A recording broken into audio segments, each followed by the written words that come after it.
La reproducción y circulación del capital social en su conjunto. Capítulo Introducción. Cuando nosotros analizamos el modo de producción capitalista, nos encontramos con un sinfín de capitalistas individuales, con varios capitales individuales que van produciendo una cantidad inmensa de mercancías de todo tipo. Esas mercancías, esta producción de mercancías, no es guiada a través de una planificación, sino son guiadas a través del comportamiento del mercado. Entonces, cuando una empresa produce o reproduce una mercancía, esta depende del comportamiento de las otras empresas. Es decir, la reproducción de una mercancía de una empresa depende de la reproducción total de la sociedad. Por ejemplo, si tenemos la producción de vehículos automotores, esta producción de vehículos automotores va a requerir de la producción de otras mercancías. Ahí tenemos la producción de la mercancía acero, por ejemplo, la producción de la mercancía de plásticos, ya que estos dos son insumos para la producción de mercancías vehículos.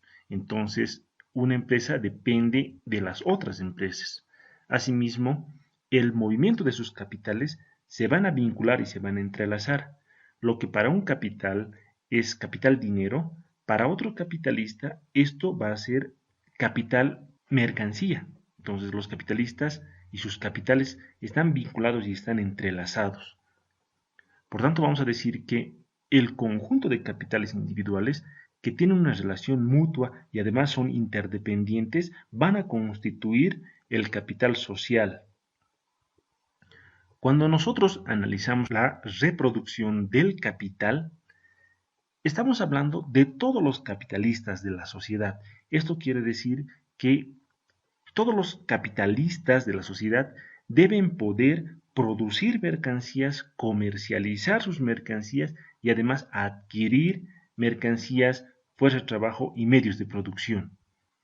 Esto va a implicar que tanto el capital individual como el capital social puedan recorrer constantemente sus ciclos de rotación, es decir, iniciar, concluir y nuevamente listos para volver a iniciar. Entonces, cuando nosotros hablamos de reproducción del capital, esto incluye tanto la fase de producción como las fases de circulación. En este capítulo ya vamos a analizar el movimiento del capital social en su conjunto. Sin embargo, este movimiento del capital social en su conjunto vamos a ir comparándolo con el movimiento del capital individual. Marx nos establecía de que el movimiento del capital social no es más que un entrelazamiento de los capitales individuales, y este entrelazamiento de los capitales individuales van a formar la dinámica del capital social. Asimismo, que la metamorfosis de cada mercancía va a constituirse en un eslabón de la cadena de metamorfosis del mundo de las mercancías, es decir, una mercancía va a impactar o va a influir en la producción de otras mercancías. Y por último, la metamorfosis del capital individual y su rotación de este capital se van a constituir en un eslabón del ciclo del capital social. Es decir, en la medida que el capital individual vaya rotando de manera más acelerada, esto va a impactar en el ciclo de la rotación de todo el capital, es decir, del capital social.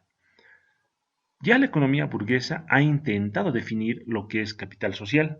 Sin embargo, se ha encontrado con algunos problemas toda vez de que no podía delimitar el capital y la renta.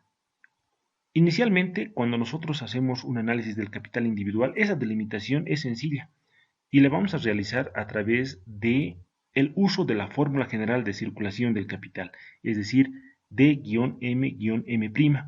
En esta fórmula general de circulación del capital, nosotros podemos identificar las dos fases de circulación. La primera fase de circulación donde el capitalista compra mercancías, medios de producción y fuerza de trabajo, y donde el capitalista vende o comercializa ya la nueva mercancía producida. Entonces, cuando nosotros recurrimos a esta fórmula general de circulación, vemos que el capitalista llega al mercado con una determinada magnitud de dinero, que es el capital dinero, que está destinado a adquirir fuerza de trabajo y medios de producción. Cuando este capitalista concluye su ciclo, adquiere una D', que es una D superior a la D inicial. Esta D' está compuesta por D mayúscula que es el equivalente al D inicial. Sin embargo, ahora existe un plusvalor que es la D minúscula. Esta plusvalía se va a constituir en una renta o en un ingreso que va a tener el capitalista. Entonces, esta D mayúscula no es más que el capital dinero, que está destinado a adquirir fuerza de trabajo y medios de producción. Y para poder asegurar la reproducción, este debe desembolsarse de manera recurrente, de manera reiterada. Sin embargo, la D minúscula, que es la plusvalía o los ingresos, esta puede ser consumida a través de dos tipos.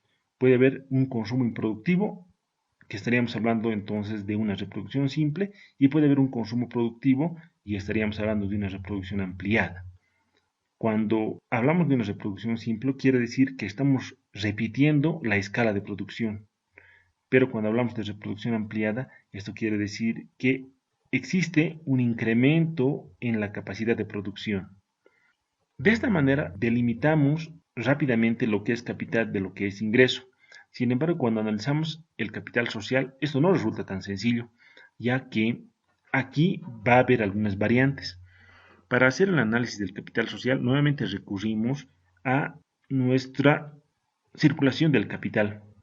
Y vemos que el capitalista va nuevamente al mercado a adquirir medios de producción y fuerza de trabajo. Cuando el capitalista adquiere fuerza de trabajo, el dinero que desembolsa para los salarios, para el capitalista representa capital, capital dinero. Sin embargo, para el obrero representa ingreso o renta. Y el obrero sería el que va a vender la fuerza de trabajo. Sin embargo, el capitalista cuando va al mercado también adquiere medios de producción. Cuando va al mercado, el capitalista desembolsa dinero. Este dinero para el capitalista es capital dinero, es capital. Pero para el vendedor de los medios de producción puede ser ingreso, siempre y cuando solo se incluya la plusvalía. Smith ha intentado definir lo que es el capital social y lo ha hecho a través de la contraposición a la renta social, es decir, ha tratado de equiparar lo que es capital social con renta social. Y esto nos lleva a lo que es el dogma de Smith. Smith decía que el valor de una mercancía o el valor de toda la masa de mercancías se va a descomponer en lo que es los salarios, las ganancias y la renta de la tierra. Estos tres componentes era lo que ha llamado rentas. Básicamente estas rentas eran el capital variable más la plusvalía. Y dentro de la plusvalía estaban las ganancias y la renta de la tierra, ya que la renta de la tierra que la adquiere el terrateniente es una modalidad de capitalista.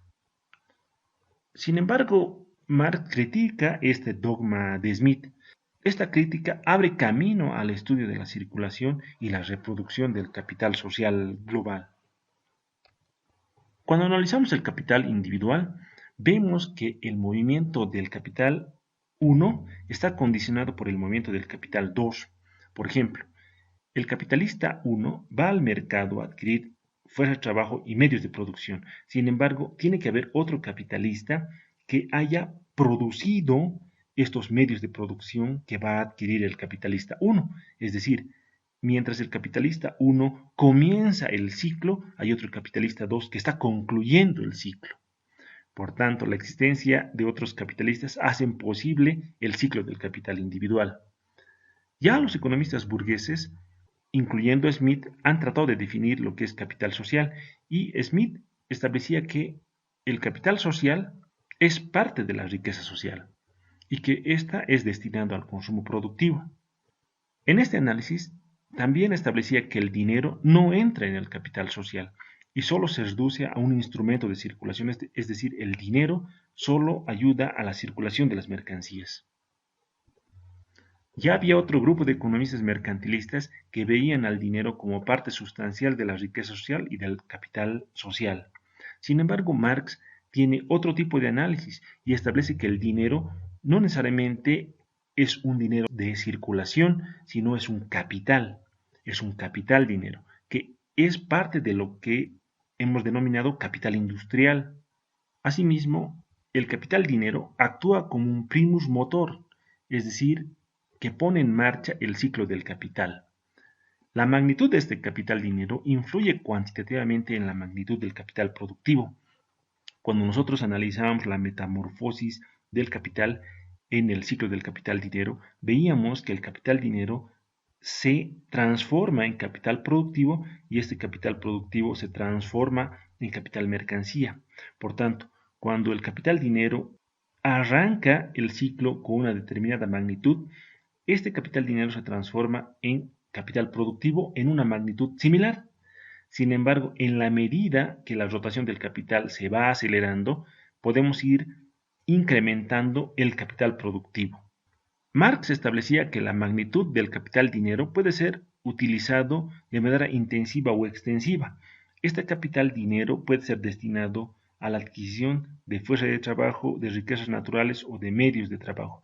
Y en la medida que este capital dinero sea destinado a cada uno de estos, puede haber una producción intensiva o extensiva.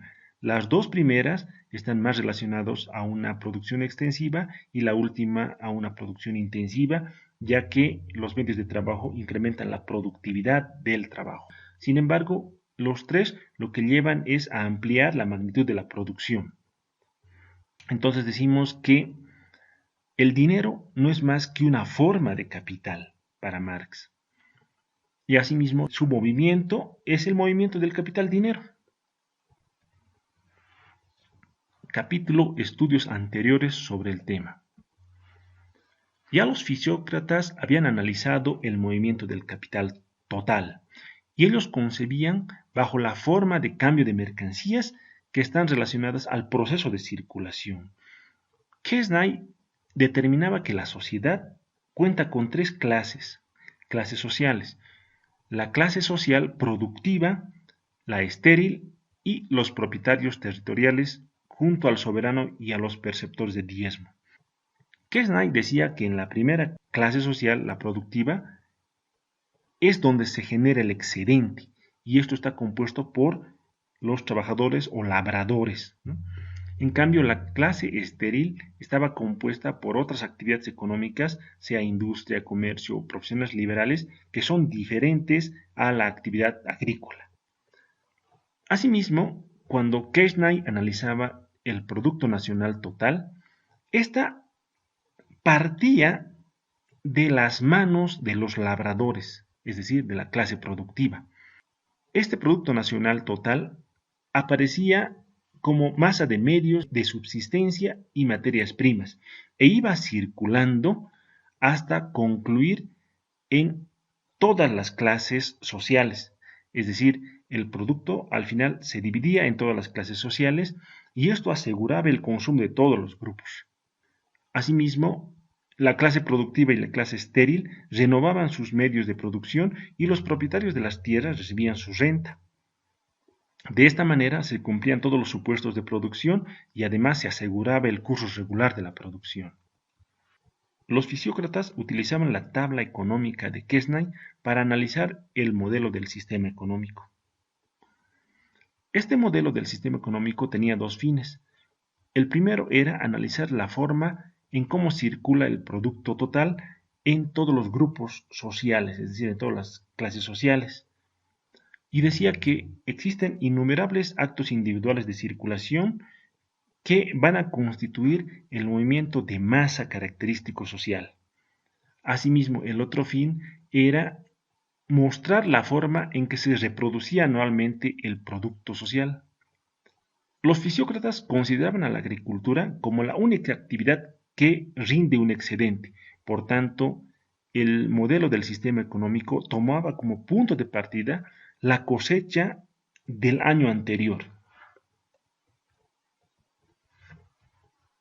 Respecto del análisis de Smith, Smith establecía que el valor de las mercancías está relacionado con la cantidad de trabajo que se ha empleado en ellas, pero de igual manera el precio estaba formado por tres componentes: el salario, el beneficio del capital y la renta de la tierra. Pero de igual manera notamos que el capital constante que se emplea para la producción de mercancías no correspondía a ninguna de estas, ya que Smith establecía que la fórmula del valor del producto capitalista total es igual a la plusvalía más el capital variable. nuevamente recurrimos a lo que es el dogma de Smith, donde decimos que el valor de la mercancía o el valor de toda la masa de mercancías se descompone en salarios, ganancias y renta de la tierra. Si el valor de las mercancías se descompone en rentas y en ingresos, ¿cómo es posible la reproducción del capital? Entonces, para dar una salida a este conflicto, Smith recurre a la diferenciación de rentas y establece una renta bruta que es el producto global de toda la tierra y de todo el trabajo.